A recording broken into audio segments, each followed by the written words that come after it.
BRS party తనకు తీరని అన్యాయం చేసిందని, బీఆర్ఎస్ పార్టీకి తాను ఎన్నో ఏళ్ళు సేవలందించానని, అట్లాగే బీఆర్ఎస్ పార్టీ ఏ రకంగా ప్రజల్ని మోసం చేసింది, సామాజిక న్యాయాన్ని ఏ రకంగా సాధించలేకపోయింది, ఇవన్నీ ఆమె అసెంబ్లీ నిండు సభలో, శాసనమండలి నిండు సభలో బిగ్గరగా ఏడుస్తూ మాట్లాడిన విషయాలన్నీ మనం విన్నాం.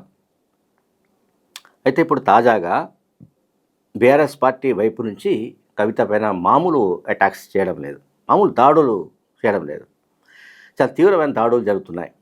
అందులో ఒక వ్యక్తి పెట్టిన, అతని పేరు ఉత్తమ్ అని ఉంది, సరే ఒరిజినల్ పేరు ఏంటో తెలియదు, బట్ ఎక్స్లో ట్వీట్ చేశాడు. అతను చేసిన ట్వీట్ సారాంశం నేను చదువుతున్నాను. 2009లో అసెంబ్లీలో అడుగుపెట్టిన కేటీఆర్ అప్పటి నుంచి వరుసగా 5 సార్లు అసెంబ్లీకి ఎన్నికయ్యారు. మొదటిసారి 172 ఓట్లతో గెలిచి ఉండొచ్చు, కానీ ఆ తర్వాత 68,000 ఓట్ల తేడాతో ఆయన గెలిచారు.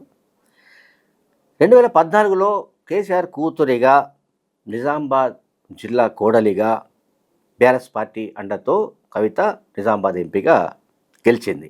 కానీ 2019 ఎన్నికల్లో ఘోరంగా ఆమె ఎందుకు ఓడిపోయింది? టీఆర్ఎస్ పార్టీకి ఆ సమయంలో రాష్ట్రమంతటా హవా ఉన్నప్పటికీ నిజామాబాద్లో కవిత ఓటమికి కారణాలు ఏంటి? దానికి కారణం కవిత అహంకారం, మందబుద్ధి. ఓడిపోయిన తర్వాత కూడా దాన్ని ఆమె ఛాలెంజ్గా తీసుకొని అక్కడ పోరాడిందా అంటే, ప్రజల కోసం పోరాటాలు చేసిందా అంటే అది కూడా లేదు, ఆమె చేయలేదు. వెంటనే నాకు ఎమ్మెల్సీ కావాలంటూ ఆమె అన్నం తినడం మానేసి అలకలు మొదలుపెట్టింది. ఒక్కసారి కాదు, ఆమెను 2 సార్లు ఎమ్మెల్సీ చేసింది పార్టీ. పోనీ ఎమ్మెల్సీ చేసిన తర్వాత అయినా సరే పార్టీ కోసం కవిత ఏమైనా పనిచేసిందా అంటే అది కూడా లేదు. సొంత ఆడంబరాలు తప్ప, డబ్బా కొట్టుకోవడం తప్ప మరొకటి లేదు. ఒక పక్క అన్న కేటీఆర్, ఇంకొక పక్క హరీష్ రావు రాజకీయంగా ఇవాళ తెలంగాణలో తిరుగులేని శక్తిగా ఎదిగారు. కనీసం అది చూసైనా కవిత నేర్చుకోలేదు. ఉన్న దరిద్రం సరిపోలేదన్నట్టు ఆంధ్రోళ్లతో ఆమె స్నేహం చేసింది. వాళ్ళ కారణంగానే లిక్కర్ స్కామ్లో కూడా ఆమె ఇరుక్కున్నది. ఒకవేళ ఆంధ్ర వాళ్ళతో ఆమె కనుక దోస్తీ లేకపోతే లిక్కర్ స్కామ్లో ఇరుక్కునేదే కాదు. అంటే నేను చదువుతున్న సారాంశం అంతా కూడా ఉత్తమ్ @BRS అని ఉంది, ఇది ఎక్స్లో వచ్చిన పోస్ట్. ఎందుకు చదువుతున్నానంటే ఇప్పుడు కవిత ఒక హాట్ టాపిక్గా ఉన్నారు. బీఆర్ఎస్ పార్టీ కవితను సస్పెండ్ చేసి చాలా కాలం అయి ఉండొచ్చు, కానీ ఆమె బీఆర్ఎస్ పైన కాంగ్రెస్ కంటే ఎక్కువగా ఆమె శాసనమండలిలో అటాక్ చేసిన తీరు, అవినీతి అక్రమాల గురించి కానీ, లేకపోతే ఇతరత్ర అంశాల గురించి కానీ, తెలంగాణ ప్రజలను కేసీఆర్ హయాంలో నిర్లక్ష్యం జరిగిందని కానీ ఆమె చేసిన వ్యాఖ్యలు అంటే బీఆర్ఎస్ పార్టీని నిజంగానే డ్యామేజ్ ఎంత చేస్తుంది పక్కన పెడదాం, కానీ చర్చకు వచ్చే అవకాశాలు అయితే ఉంటాయి. కనుక ఇప్పుడు బీఆర్ఎస్ పార్టీ ఏం చేస్తుందంటే డ్యామేజ్ కంట్రోల్లో భాగంగానే బహుశా ఇటువంటి పోస్టులకు తెరలేపినట్టుగా నాకు కనిపిస్తుంది. అందువల్ల నేను ఇది చెప్తున్నాను. తర్వాత లిక్కర్ స్కామ్లో ఆందోళన దోస్తీ కారణంగా ఇరుక్కుంది. అండ్ తాను మాత్రమే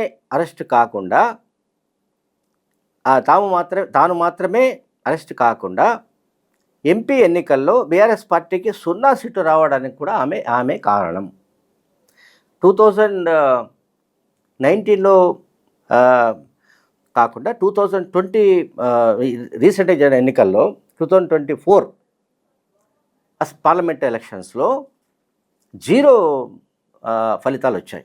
పార్లమెంట్ ఎన్నికల్లో ఒక్క సీటు కూడా బీఆర్ఎస్ పార్టీకి రాలేదు. సో బీఆర్ఎస్ పార్టీకి 0 సీటు రావడానికి కారణం కవిత అని ఈ పోస్ట్లో మనకు కనిపిస్తుంది. అంటే ఆరోపణ, ఎలిగేషన్. తర్వాత ఆమె లిక్కర్ స్కామ్లో జైలుకు వెళ్ళింది, జైలు నుంచి బయటకు వచ్చింది. ఆమె జైలు నుంచి బయటకు రావడానికి కేటీఆర్, హరీష్ రావు తీవ్రంగా ప్రయత్నించారు, వాళ్ళ శక్తినంతా ధారపోశారు, ఆమెను బెయిల్పై బయటకు విడుదల చేయించారు. జైలు నుంచి వచ్చిన తర్వాతనైనా సరే ఆమె పద్ధతిలో మార్పు లేదు. అన్న మీద కుట్రలు చేయడం మొదలుపెట్టింది. చూడండి, ఇక్కడ ఇది చాలా ఇంపార్టెంట్ పాయింట్, వ్యాలిడ్ పాయింట్.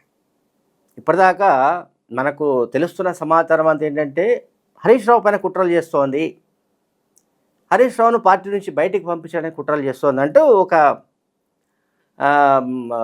ప్రచారం జరుగుతోంది. బట్ ఇక్కడ వీళ్ళు చేసిన పోస్ట్లో ఎక్స్లో ఈ ఉత్తమ్ ఎట్ బీఆర్ఎస్ దాంట్లో ఏముంది, అన్న మీద కుట్రలు చేయడం మొదలుపెట్టింది. అంటే కేటీఆర్నే టార్గెట్ చేసుకొని కుట్రలు మొదలుపెట్టింది. అన్న మీద కోపం, బావ మీద, వాళ్ళ మీద కోపం, చివరకు కేసీఆర్ మీద కూడా, అందరి మీద విషం చిమ్మడమే ఆమె ఒక ఎజెండాగా పెట్టుకుంది. వీళ్ళందరిపైన కేటీఆర్, కేసీఆర్, హరీష్ రావు. తర్వాత కేటీఆర్ ఇమేజ్ పెరుగుతున్న దాన్ని తట్టుకోలేక కాంగ్రెస్తో కలిసి ఫోన్ ట్యాపింగ్ వ్యవహారంలో ఆమె నిందలు వేశారు.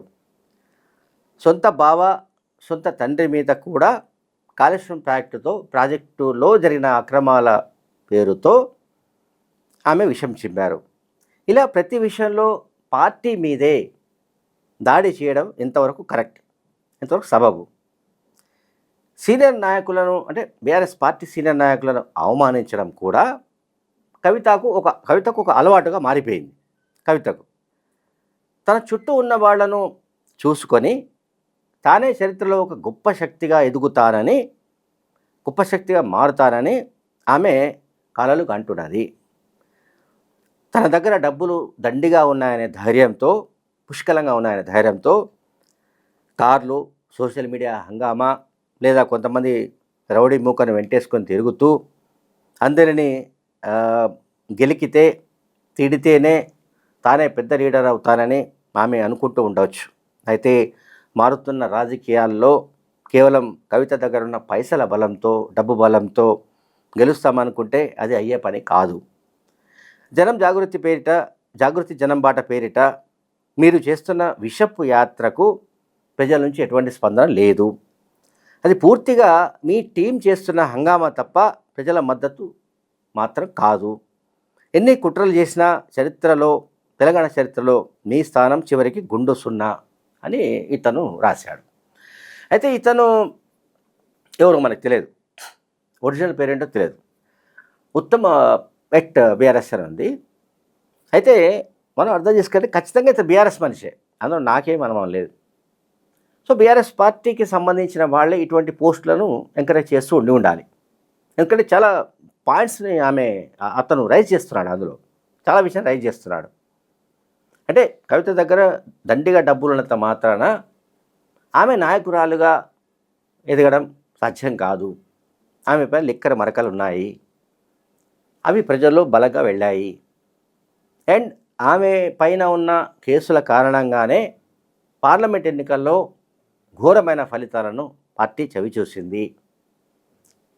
పార్టీ అధినేత తెలంగాణ రాష్ట్రాన్ని సాధించిన సొంత తండ్రిని కూడా చూడకుండా అడ్డదిడ్డంగా ఆయన పైన కూడా ఆరోపణలు గుప్పిస్తోంది.